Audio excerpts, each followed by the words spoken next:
I think we've seen in the last 10 years a greater awareness and understanding of climate change not being a future event, realising that actually with the 1 degree of warming that we've already got in the system, that we are already starting to see those more severe events and at times more frequent events as well.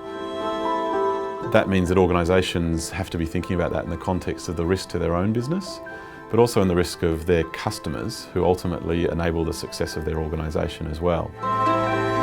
We've been researching the economic and social costs of disasters, and interestingly we've done that based on projected sort of population growth and economic growth. We haven't overlaid climate change, so even without that overlay, $18 billion of cost is being laid out on natural disasters, and that's going to increase to well over the $30 billion mark going into 2050. So there's a tangible economic and social cost of disasters as they currently stand. When you overlay the increased severity of those disasters and potentially the increased frequency at times, then you get an increase in that economic and social cost. The market fundamentally can't deal with some of these big macro social and environmental challenges at the speed that it needs to. So the market actually does need policy and regulatory settings that encourage and enable the market to effectively deliver on what we're looking to have happen. The way I think about it is we can't act individually, it has to be a collective approach.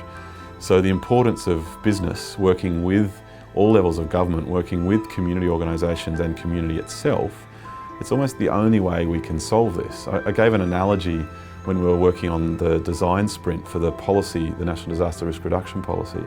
And I talked about having the privilege of coaching an under-6 girls soccer team, my daughter's team. And anyone that's had that privilege and has coached young kids playing soccer will know that experience of watching a horde of people follow the ball around, or 3 or 4 people stand there sort of gazing around individually. I think we're in that position now where if we as a collective all chase the same individual solution, or we disconnect and don't engage at all, we're going to be unsuccessful. So what I said to these girls was, I don't want you to worry about winning, I don't want you to worry about the ball, I want you to worry about where you stand, your positions, and who you're going to pass it to. And that's all you need to worry about. Now, we didn't win for 3 years and it's been really hard, but the girls have started winning because now they're working as a collective within the guide rails that I'd given them. And I think about that in terms of the National Disaster Risk Reduction framework, but the other policy settings that we're creating. We need to build them collectively, and then they will enable us to manage these complex challenges that we have from climate change.